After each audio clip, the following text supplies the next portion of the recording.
Good morning. So this is a topic that's really near and dear to our hearts, and something that I think we need to start talking about and really addressing. We have power and the ability to do great things here and change the way we deliver care and change the way we treat our patients. And so I think that this is, kind of long overdue, and we're talking about this and how we address these racial disparities in maternity care. Your learning objectives.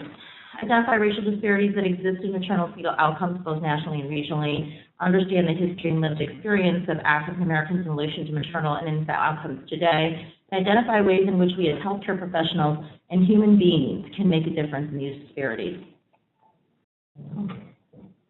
So did everyone see this article for the New York Times, Why America's Black Mothers and Babies Are in a Life or Death Crisis? I think this really kind of struck a chord with a lot of people. It was such an in-depth interview done by Linda Villarosa looking in the New York Times Magazine, which is really a long article too, about what it's like to be a Black woman pregnant in America, and it was really eye-opening for a lot of people. And that's when I read this, I said, we really need to start. That's when we said, we're going to do this for Grand Rounds, we're going to talk about the research and what's out there as far as educating our department about the disparities. So if we are going to talk about disparities in healthcare, we really need to see where we are nationally and locally in our statistics. So infant mortality, as a reminder, considered the hallmark of the overall health of a city, state, or nation. Number of deaths per live births, after live birth prior to 1 year of life per 1,000 live births. This is the Healthy People 2020 goal is 6 per 1,000 live births. So please keep that in mind as we move forward.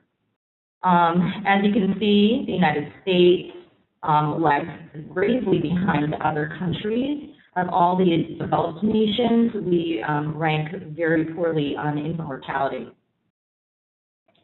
Our overall problem is racial disparities. And for the state of Ohio, if we look, the state infant mortality rate, you can see here the Black infant mortality rate is 15.2, overall is 7.2, the white infant mortality rate is 5.8.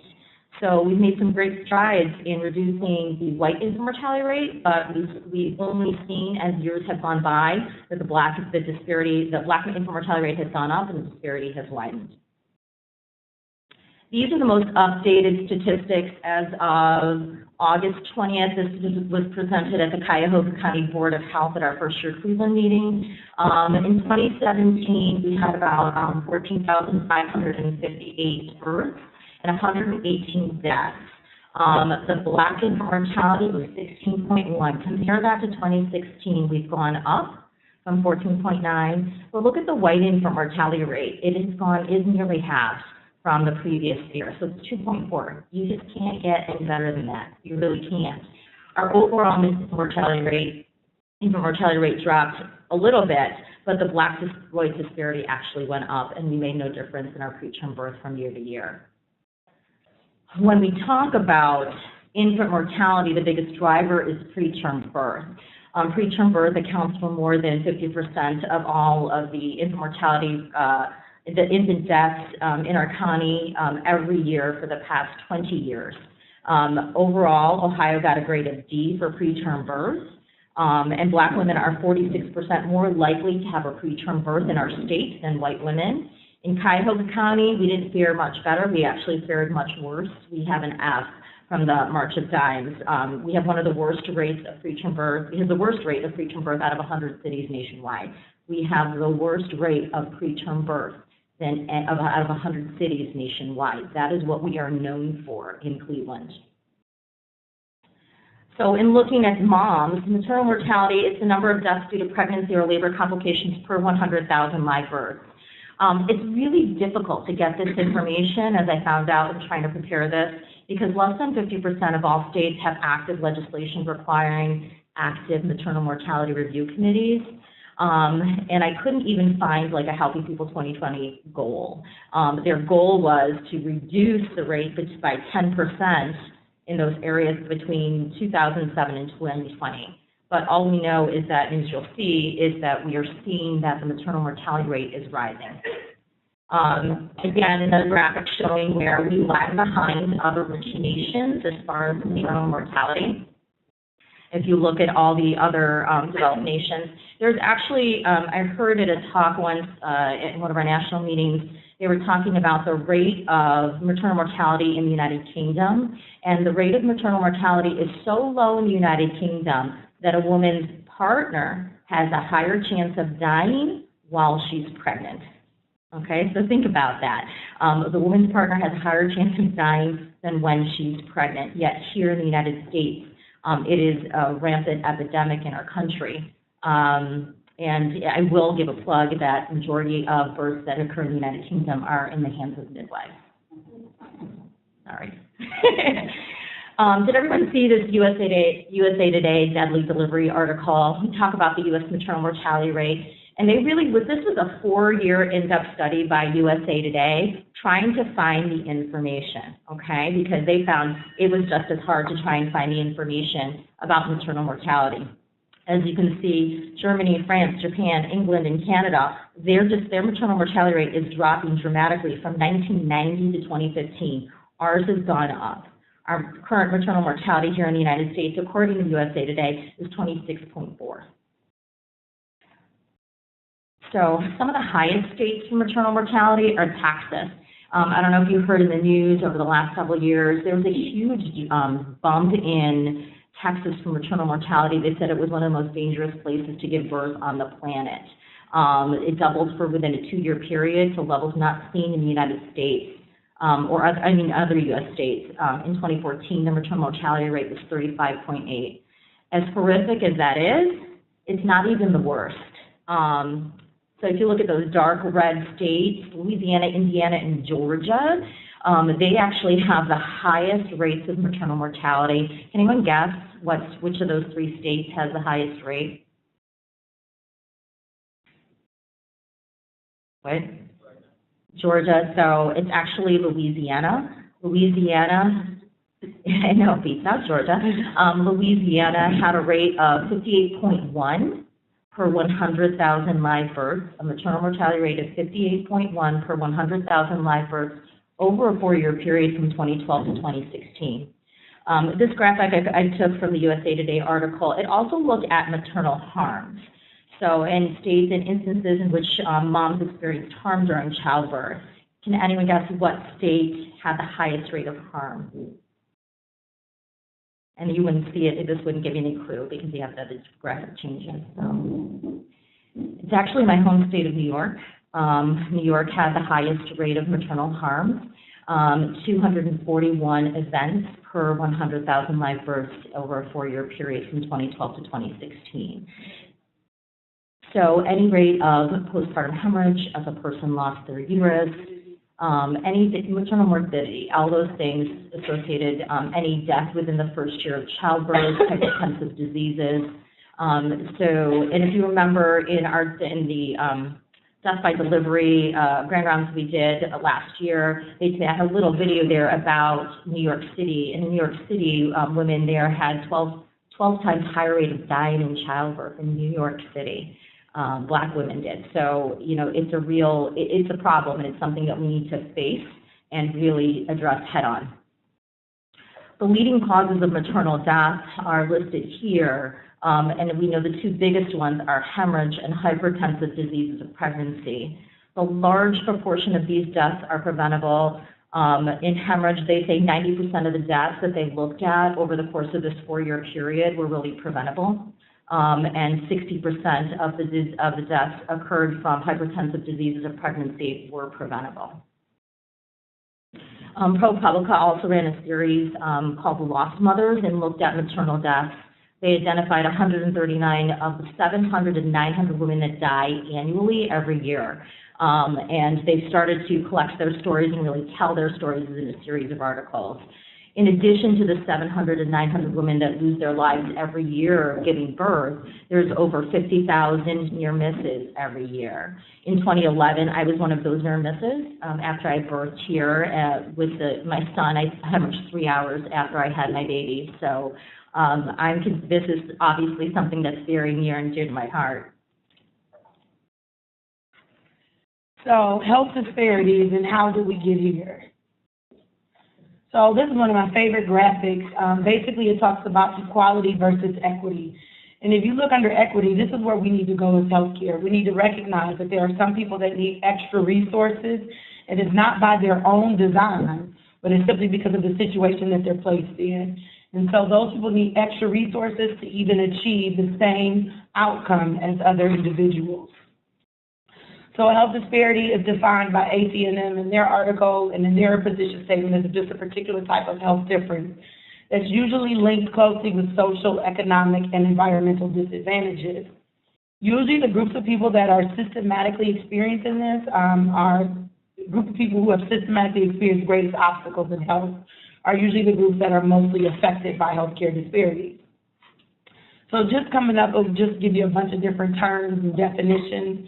Racism is a system of interlocking factors perpetuated intentionally and unconsciously by individuals and institutions that maintain power of privilege of maintain power and privilege of white people to the detriment of people of color. So I think the biggest thing to take away from there is because over the last couple of years, there's been a big conversation about racism and what racism is. It is the maintenance of power and privilege by one group over another group. And racism has been shown by lots of studies and research to be the root cause of all social, economic, and environmental disadvantages, and especially when it involves race-based health disparities. So disparities relate back to American history all the way back to when we had just indentured servants before slavery. With indentured servants, what we found is that, and what the history lessons teach us, well, don't teach us, excuse me, but what history has shown us is that with indentured servants, what happened is you have white and black indentured servants.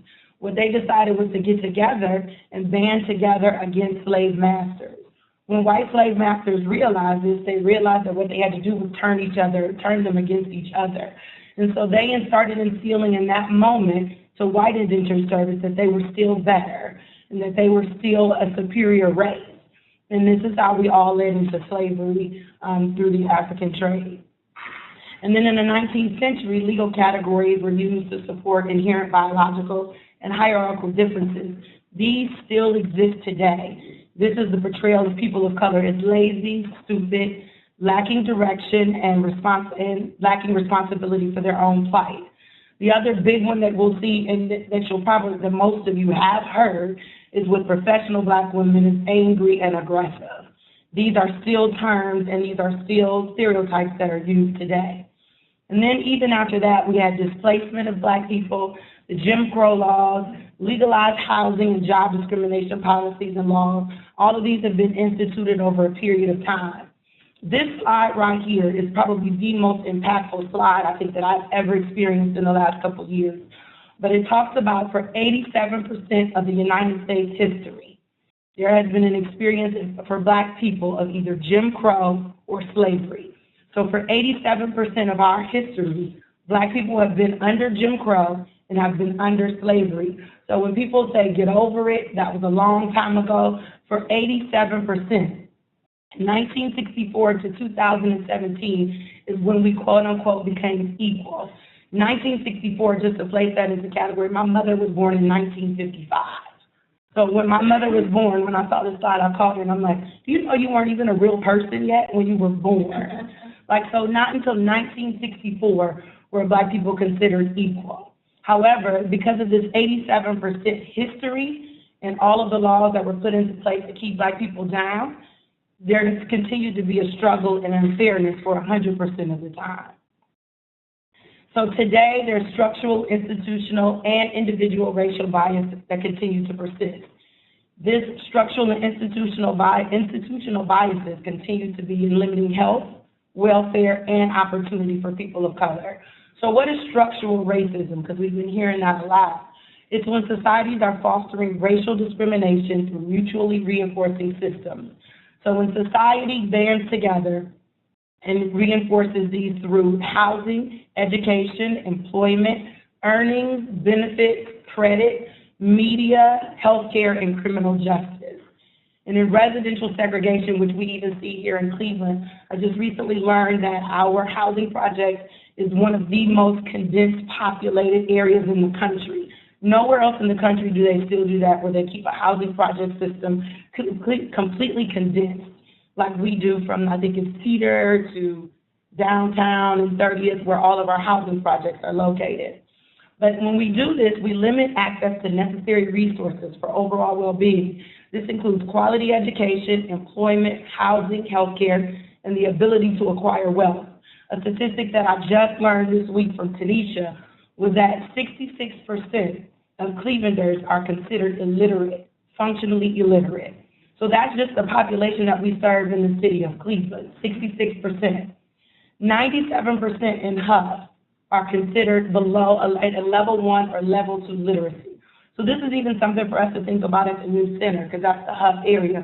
When we give patient education pamphlets, they have no idea what those pamphlets really mean or say, because 97% of that population are functioning at a level 1 or level 2 literacy.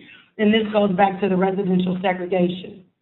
These next slides discuss what we just talked about and how that structural racism continues to affect. 1 in 9 men will be imprisoned in the United States. 1 in 3 Black men will be imprisoned in the United States. All women, 1 in 56 women will be imprisoned in the United States. 1 in 18 of those will be Black women. For median wealth by educational attainment for working households under the age of 55, if you'll see the white bar is at 79,600. The black bar is at 11,100, which is even less than the white bar, that's at less than high school education, which is at 18,000. And this has to do with wages. And then all of that goes to this, which is the ACEs scores. Everybody familiar with ACEs? Because if not, you're going to do a real big lesson coming up from site. But the ACEs score is adverse childhood experiences. Basically, what ACEs is that it is a questionnaire of about 10 questions that children answer between the ages of 0 to 17. And it asks different questions, and these are some of the questions that they answer. The higher your ACE score, the higher you are at risk for chronic disease. In the city of Cleveland, compared to nationally, we doubled and tripled in some of our numbers. If you look at parents serving a time in jail, nationally it was 6.9. In Cleveland, 16.7 out of the 0 to 17-year-olds that took this ACEs score had a parent that served time in jail. Another big one was having been a victim, a witness of neighborhood violence. Nationally, that score was 8.6%. In the city of Cleveland, that score is 23.5%. Another big one that we saw is the death of a parent, 3.1 to 7.7%. So these are just some of the numbers. And then a child had a greater than 1 ACEs score nationally was 47.9. In the city of Cleveland was 65.3.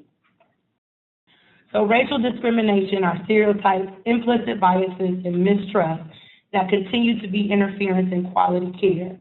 There's past and present experiences with racial discrimination that shape our interaction and Black people's interaction with medical providers today. However, there is also a lack of diversity in healthcare that continues to exist, and it limits the impact of providers of color that attempt to mitigate those cultural barriers. Black physicians have been shown to increase access to healthcare for Black patients. They earn higher levels of patient trust and satisfaction, and they spend more time with Black patients, the research has shown. Black people make up 13% of the population. With all of this research, 4% of the U.S. physicians are actually Black, and about 3 to 4% of those are Black, and also are Black midwives. So racism acts as a stressor, compromising Black women's overall health and well-being. So this stress, which is also known as a toxic stress, leads to physiologic changes, making the body more susceptible to disease. And then when you have no resources to cope with this toxic stress, you're just put out and told to just deal with it. Physiological responses weather the Black body, leading to poor maternal health outcomes. And this is seen in negative birth outcomes and in infant mortality. And she has gone over several charts already, with infant mortality, but this one shows that with an advanced professional degree as a Black woman, I have just as much opportunity or chances of losing my child before the age of 1 as a white high school diploma or GED educated white woman, or an 8th grade or less white woman educated. So is discrimination really bad for your health? Well, Arline Geronium, and I probably said that wrong, I'm sorry. And I even tried to Google like how to say it, it did not come up. Was a student at Princeton University in the late 1970s. She worked part-time at a job at a school for pregnant teenagers in Trenton, New Jersey. At that time, while she was working, she started to notice that these teenage moms who were African American were suffering chronic health conditions that her classmates at Princeton had not even come in contact with at all, and they rarely experienced. So she started doing some of her own research, and it showed that the stressors impacting people of color are chronic and repetitive throughout their entire life. And typically those stressors heighten as a young adult into your middle adult ages. So then these stressors then in turn increase health vulnerability, and she, from that research, coined the term weathering. And then we have intersectionality, which was coined by Kimberly Crenshaw. Intersectionality talks about the theory that people are often disadvantaged by multiple sources of oppression. So this includes your race, class, gender identity, sexual orientation, religion, and other identity markers. And then to understand the intersectionality is essential to combating the interwoven prejudices. So when we walk into a room, especially with a Black woman who is poor, this is something that we have to take into account, that she has 3 oppressive things that are happening in her life in order to treat her. So these experiences intersect forms of discrimination based on gender, race, and socioeconomic class. And then these experiences, inequalities, impact negatively on the health of Black women before they even encounter the healthcare system. So to walk around in America as a Black woman, numbers those are 2, and then poor, already entering into the healthcare system, you've already had to overcome a lot of things in life, and that's just even before you enter the healthcare system. So according to weathering, that's already tearing down your body systems and your health systems. Another way I listened to a podcast where she actually talked about her research was, she said, imagine as a Black woman being, is it the Django game, where you constantly having somebody just pull away your bricks. But there's nothing there to support those bricks that are already there. Eventually what happens is you just topple over. So once we enter the healthcare system, there exists a culture of contemporary discrimination.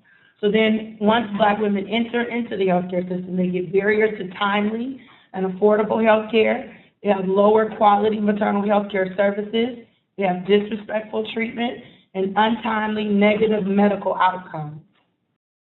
3/4 of Black women in the United States choose to deliver at only 1/4 of the hospitals in the United States. Black women are usually attracted to hospitals that deliver more Black women. However, that attraction might even cause severe maternal morbidity because these hospitals have the highest rate of severe maternal morbidity. With accessible health care, women of color may not receive appropriate, timely, quality care on an equitable basis. And when we speak of equitable in this situation, it's fair and impartial, unbiased, and unprejudiced. 2013 National Healthcare Disparities Report shows that Blacks and Latinos received worse than whites on 40% of measures in health care, and poor people on 60% of measures compared to people with higher incomes. So here's what we know overall. Black women are 3 to 4 times more likely to die from pregnancy-related causes than white women. They're twice as likely to suffer from severe maternal morbidity. And this applies to Black women across all educational levels.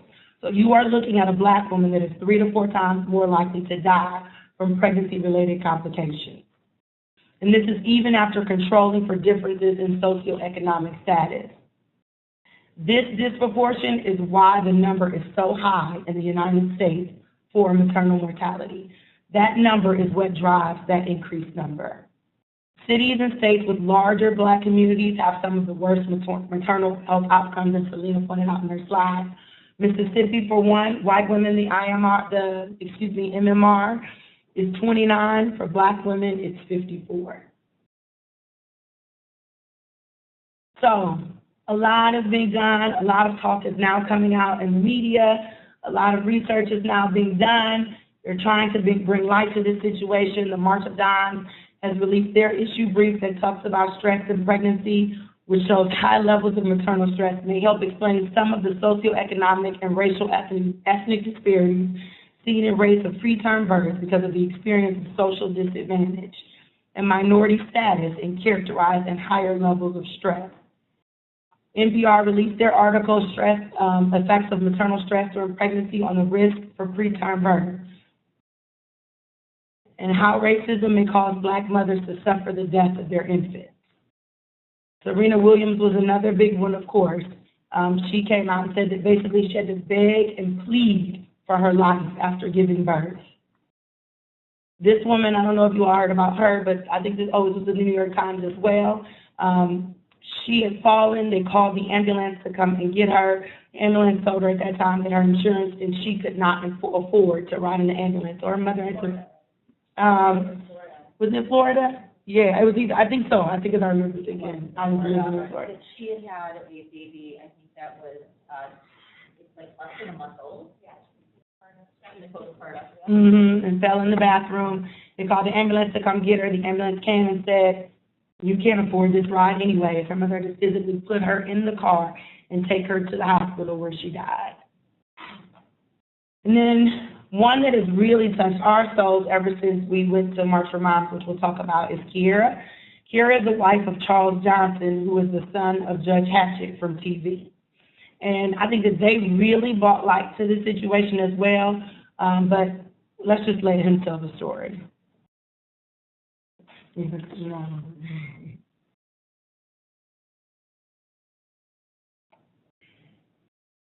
This is actually from the Energy and Commerce Committee hearing. This just happened last Thursday. They're looking at House Bill 1318, and it's really, and I'm sorry, it's the whole thing. Hold on, but I want you to hear his story. Johnson was the closest thing that I ever met to her. She made me far better than I ever thought I could be. She was far better than I ever thought. We're talking about a woman that ran marathons, that raced cars, that spoke 5 languages fluently. So we were blessed to welcome our first son, Charles, on September 18th, 2014. We always wanted back-to-back boys at university. We were blessed to find out we were welcome our second son, Lanston, in April of 2016.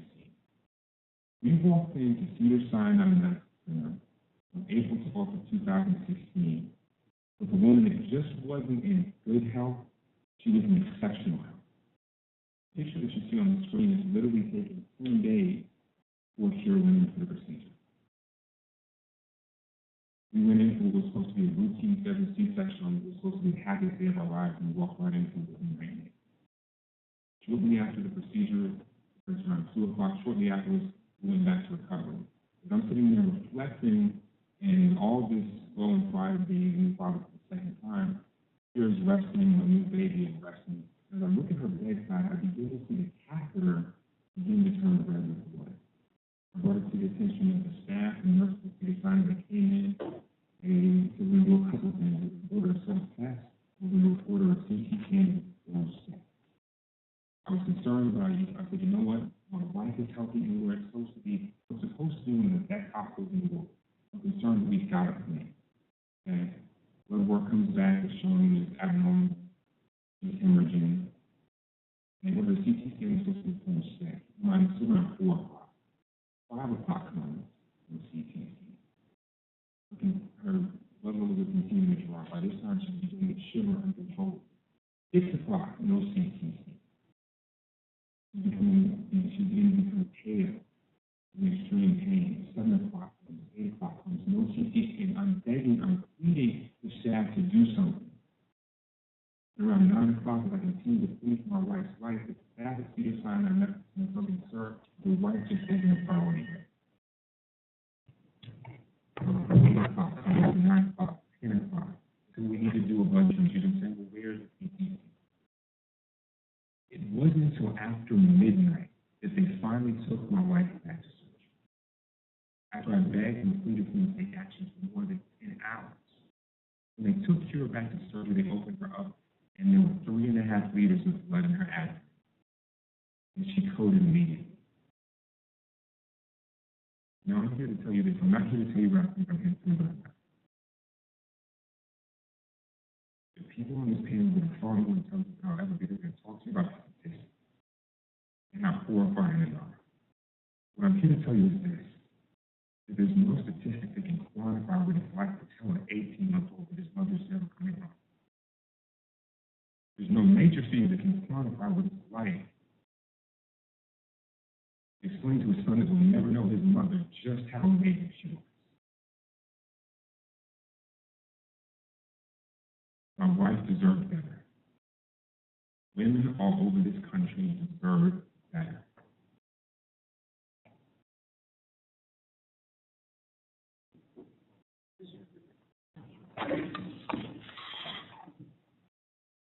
So what are we doing to address racial disparities in maternity care? So Black Mamas Matter, which is a movement of a lot of different Black women organizations around the country, have come together and they released something called a Black Paper. The Black Paper basically gives maternal health rights. It talks about what we can do politically, what we can do as providers in offices, but what we can do to make a dent in this and to affect this crisis. So some rights that they had in there is that every woman has the right to safe and respectful maternal health care. When birthing and pregnant women endure preventable suffering, including death, illness, injury, mistreatment, abuse, discrimination, etc., fundamental human rights we have to recognize are violated. The United States is the only country with an advanced economy where the maternal mortality ratio is getting worse. And many poor maternal health outcomes are the result of laws, policies, and institutional practices that can be changed, and all of those we went over earlier. So what's best for the patient? And this is what we're doing here at University Hospital to make a change. We have the centering pregnancy, our SIM labs, our guidelines. We do quantitative blood loss. We have our adoption of safety bundles, our nurses. We give post-birth warning signs, symptom sheets to all patients when they're discharged from postpartum. Our different committees that we have, our partnership with Birthing Beautiful Community to our doulas, our baby box distribution, and then our community baby showers that we continue to do.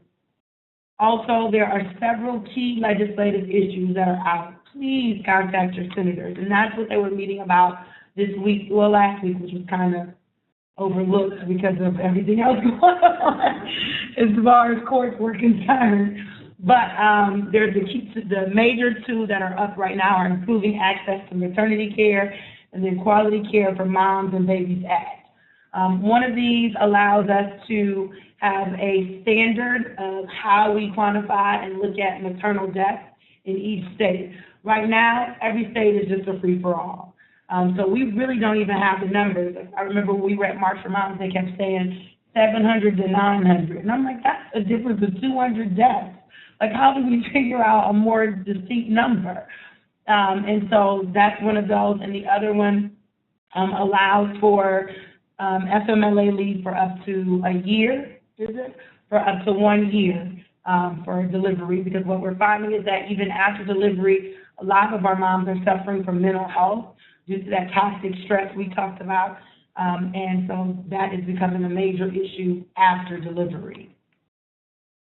So contact your senators and representatives. Here are the links. If you want the links, I will be more than happy to forward them to you. Donate to March for Moms. And then we go to March for Moms every year. The next one, well, not every year, this is our first year. But I'm claiming it every year. Right. So we missed one, but I'm claiming it. So we went to March for Moms last year. The next one is May 11th. This is us there last year. Well, this year, May 6th. We were there, and it was awesome. They had lots. Lincoln Burns is over there in the corner in yellow shirt. You know her. She suffered a postpartum hemorrhage after the birth of her second child, and she started Every Mother Counts. her organization. So they had lots of speakers there, and I thought it was very interesting because they were very diverse in their panel. However, what I did notice were all of the Black speakers had lost someone, whereas the white speakers were near misses or maternal morbidity. So we even had someone that was there, Marie McCaustin. She works at Case Western Reserve. She suffered from severe preeclampsia and wrote an article for NPR and was treated misfairly at Parma. And she was very open and honest, and we've even developed a relationship with her, and I think it's so awesome just from this experience. We then lobbied on Capitol Hill, and of course, I'm in front of Senator Brown's office there, super excited. So we lobbied on Capitol Hill. We saw our senators and our House of Representatives, and we talked to them about the bills to try to get them to vote and get more traction. I think one of the wonderful things that happened when we went to lobby, because not really political, but at the week after we all lobbied, and there was a huge influx of women on the Hill marching for the House Bill 1318, is that we had, I think, almost 20 people sign on to the bill after we went and visited them. So it, like, our system actually works. I mean, I know there's things in the media that doesn't make us think that doesn't work, but there's other things that we can do that do work, and so I was really encouraged by that experience. And Jory went with us, and her representative, which was Dave Joyce. He was very dismissive. Well, his aide was very dismissive in the office, and Jory was really rattled by it, and so she wrote this long letter just saying how discouraged she was and how upset she was with the interaction. And I would like to believe that because Jory wrote that letter, he did sign on to the bill. So we talk about all these things that we've done, and we're looking at to help improve overall maternal mortality, but it's like the big elephant in the room. What about addressing racism? That's like a real vague kind of, like not vague, but like, how do you go about doing that? How do you go about changing 400 years of U.S. history? It starts, with our professional organizations. ACNM just released their racism, racial bias statement earlier this year, and a lot of the information that you saw previously that Dana presented really comes from this position statement. I was really, really pleased and excited to hear this, to look at this and read this, because I think it really is just hits everything on the head. Like, this is what is the problem, and this is what we need to do. We need to understand our history to know how do we address the problems that are before us, in front of us as healthcare providers and as human beings. ACOG also has a statement of policy on racial bias. They don't come out and say racism, but there is on racial bias.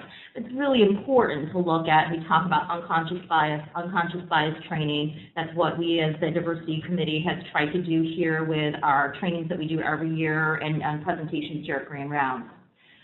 In July of this year, some of us participated in the Community Health Leadership Council for, it was a 2-day equity, diversity, and inclusion training. And from that, we really want to take us as who had gone through this training to bring in a program in which we're training trainers within the organization. Margaret's also looking at this as the chair of Clinical Diversity, Excellence, and Inclusion. And so I think that we have some really good initiatives on a system level to look at how do we be better.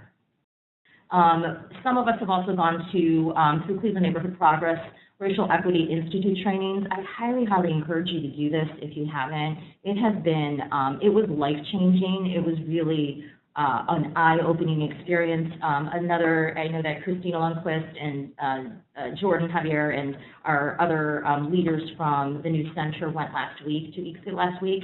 And I talked to Jordan yesterday. I was like, how was your experience? He goes, wow. He was like, it was just life-changing. He said it was, now he's really fired up. We need to do this, we need to do this, we need to do this. I was like, okay, hold on.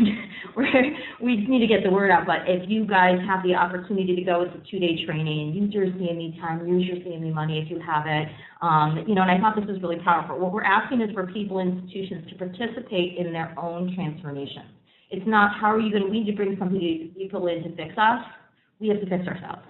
Okay, so we need to be aware. And from this training, I really got this. This is what I took home from the training. I keep this in a little note in my phone.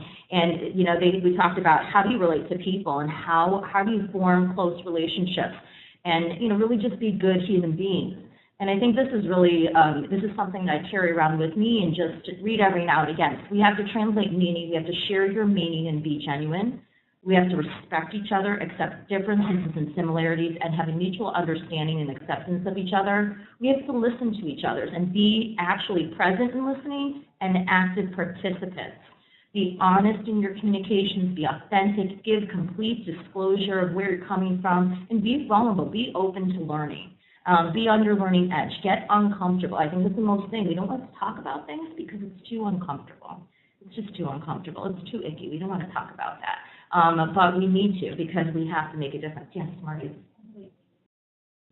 Translate meaning, share. So when you're saying something, if you make a statement, say what it means behind, like say what your thought process is, what your intention is, you know. And I think the other thing I should probably put up here is assume good intent. I think so oftentimes we think of, you know, people say things, and as people of color, I can't even tell you how many things have been said to me in my lifetime, and I thought, okay, you know, and I just kind of let it go, and I try and address it in a way that is respectful, but also try to make that open to asking me questions instead of shutting it down. And in order for me to have done that over the years, I've had to assume good intent. That let's take this as an opportunity to talk about why what you just said to me is totally offensive, you know, and so that's something that I think we all can work on, and I've really had to work on over the years personally. A lot of times I think it's good to repeat back. So especially as a woman of color myself, when certain things are said to me, I will stop immediately, and I've had to work on assume good intentions. Because as a Black professional woman, that is the last thing that I do. And it's because of the experiences that I have had. But just for being involved in these classes over the last year, if something is said to me, I immediately stop and I say, okay, can I repeat back to you what I just heard? Mm-hmm. And so when I do that, then it immediately is like, oh no. Because there could be a whole miscommunication. I think a perfect example of that is Dr. Boutry and I in REI training for the new center. We went back and forth. Like the whole training, we were both very memorable, I'm sure. But afterwards, we had a sit-down conversation, and now I love her to death.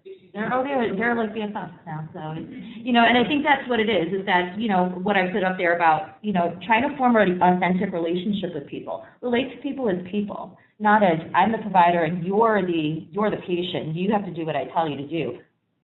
Figure out meet them where they're at, you know, and I think that's the most important thing that we can do as providers, to make our patients know that we actually really do care to them and relate to them. We might not understand their experience, but we can certainly try and relate to them. And I think really the most important thing is that we, you know, ACNM, their whole, you know, mantra is listen to women. And, you know, I think that's certainly true in this day and age. We need to listen to women and what they're saying. But we also need to listen to Black women. And we need to stand with Black women. And we need to say, as people who maybe aren't African American, other people of color or Caucasian, that we stand with them as well. We try and do education such as these grand rounds. We did our death by delivery grand rounds in our panel that we had. And then just in August, we had our book club discussion about small great things. So, you know, our diversity committee and community outreach is really trying to look at ways in how we increase that awareness and keep the conversation going. This isn't a one-time thing. We have to keep on going. And I also want to talk about First Year Cleveland a little bit and what we're doing. I want to recognize Bernie Kerrigan in the back there. She's our executive director for First Year Cleveland. Patty DePompe is the co-chair and helps form First Year Cleveland. And I serve on the executive committee and co-chair a couple committees. But their priorities through 2020 these are those three strategies: reduce racial disparities, address extreme prematurity, and eliminate preventable sleep-related deaths. But what is really truly unique about, they have, you know, Cradle Cincinnati, Celebrate One in Columbus. What is truly unique about our program is that we have taken a stand to say we need to address racial disparities. No other program has done this. And so that is what makes our program unique and why I'm really proud to work with this organization. We have how many, Bernie? 11 action teams?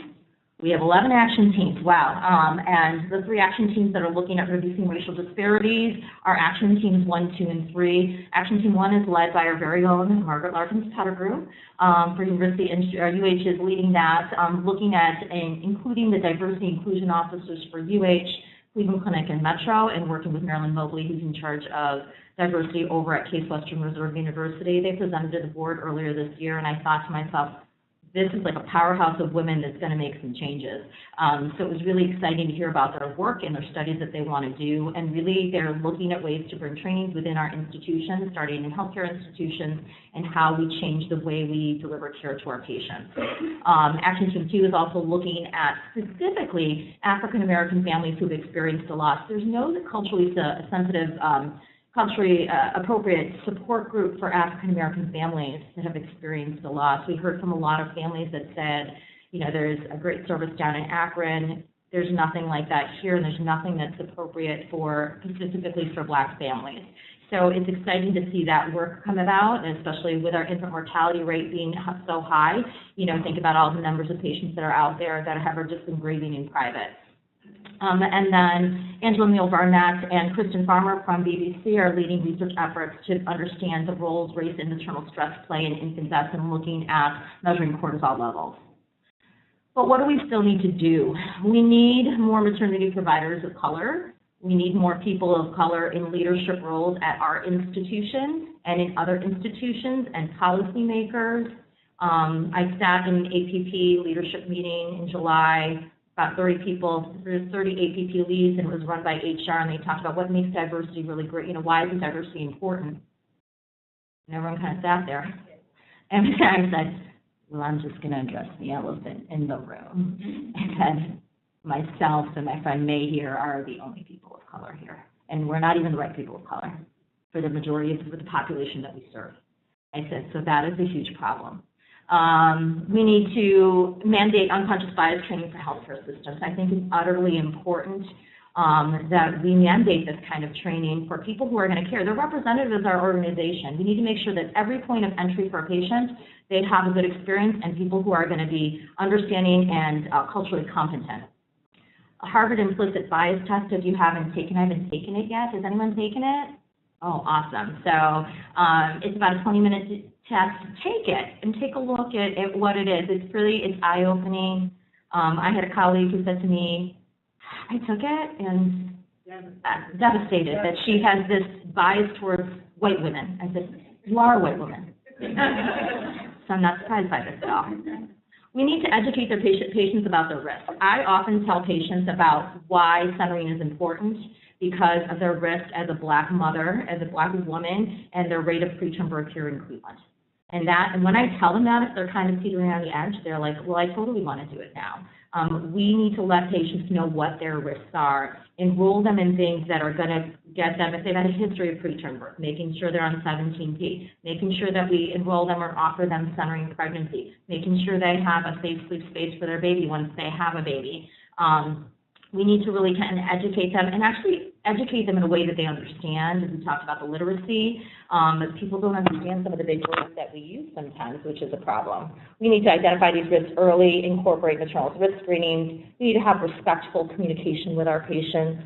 Again, relating to people as humans, and we need to have more information accessibility between patients and providers. They need to understand what's their health. They need to have access to their records. We need to be able to share information between organizations and partners to be able to provide the best care possible.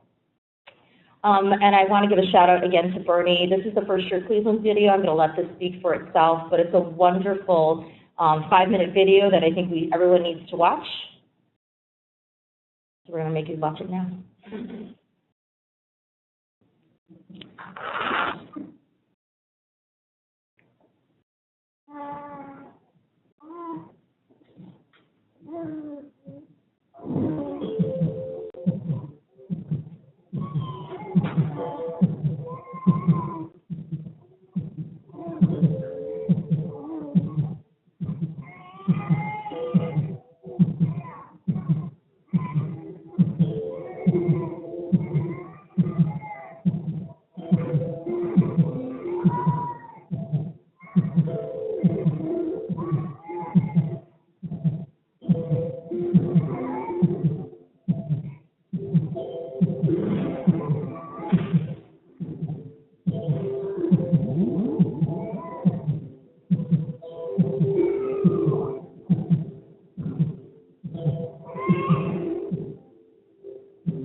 So, and that concludes our presentation for today. We would love to answer any questions for you that anyone might have. Yeah, Bernie.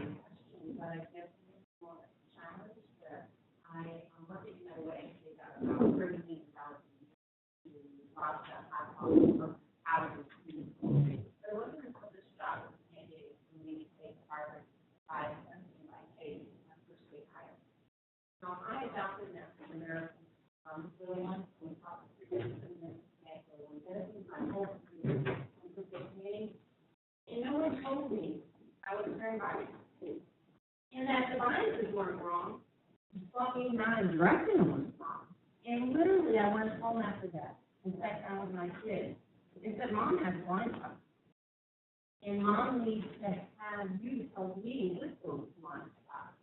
And I gave them permission to point out some things, and they did. Now, some of that 13, 14-year-olds point out their flaws. Sometimes foolish because they had no trouble finding the day before. But I found we have decreased by 20% infant mortality over the last 2 years by aligning better, growing country in pregnancy, 17P, home visiting, really getting our arms around the ABCDs alone on the back and the crib, don't smoke. In you guys have led every time, every key meeting I have been in. You guys have been there, you walk the talk. Thank you. But I'm going to ask you to really walk the talk on this issue. And call you want to decrease. We have 30 more babies per year, 28% more to get down to the national average. You've got to do the bias testing today. You've got to understand the impact it's having. That's probably no fault. At least for me, I'm going to say my parents did everything. They had us move into a neighborhood that was more minority than majority. They had me go to a public school system that was very inclusive. They did everything. But what they didn't tell me is 87% of our history somehow got somewhere in me. And I'm not apologizing for that. I didn't start slavery. I didn't support slavery. I had nothing to do with Jim Crow. But what I do have ownership is that I was a social worker, 23 years. I was 17 years overseeing $30 million a year. I was chief operating officer of a $65 million agency, and never once did I check my own biases, or did I ask 700 workers that work for me to check their biases. Right. So if you want to save a baby's life, not only get to know your biases, but for me, Dr. James is my coach. Get the coach that I ask him to sit in a few meetings, and when he sees my biases that I'm not aware of, he can address them privately after the meeting. I'm your coach. Get to know it, but we will not decrease to get where we need to be. And please know, when we check our biases, we're helping everyone in healthcare. Yes. This improves all healthcare. We want all babies to stop dying. And because I'm checking my biases, does not mean that will harm any other baby not of color. It will help all babies. But if you're serious, this is the next step that UH has to take a leadership. If you could email your leaders and say, each one of you in the room took the bias test today, and you have a game plan how you're going to address it. And if you're looking for any assistance, First Year Cleveland would be honored to set whatever you need. I know for me, I set 5 this morning to check my Viagra. And you know, it's a little painful. When I'm doing that, and I have my African American daughter and Hispanic daughter running in and out, where's my book, where's this, and I'm like, shit, I should have this together. But it's daily. And this will make the difference, and I'm so excited that you guys will lead this difference, and then you'll lead others to this difference. Bernie, thank you so much. You can look for that email about the Harvard and Cook advice that's coming to your mailbox soon. Any other questions, comments? Yeah, Maria. Maria says everyone needs to vote, and the registration deadline is the 9th of this month.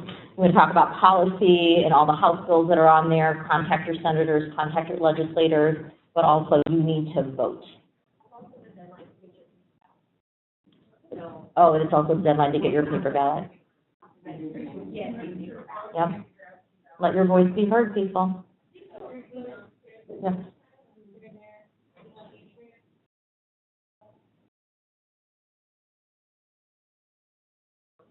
Yes, go ahead, Cynthia. Cynthia is our, works with Curator. She's our case manager. I saw her yesterday. I was like, hey, come to Grand Rounds tomorrow. We're talking. And I just want to say that utilize your managed care providers that have care management programs that work with the providers to provide community services and just a message your patients out of.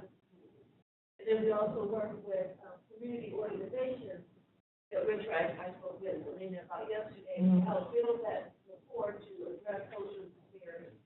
If there's more collaboration with the community and the community organization that serves your population, your patient population, it's going to have better outcomes. It's going to impact, I know this is not a topic about revenue, but we can't operate without revenue. So we would really like to see our relationship grow with the providers. And if there is a guest here, the councilman is here. To also help bridge the gap when it comes to designing programs to help address racial disparities. So Mecca's husband, Bashir Jones, is the councilman for the Ward 7. So thank you so much for coming today. Other questions or comments? Thank you guys so much. It was wonderful to see so many faces in the crowd, and we appreciate you being here and wanting to learn.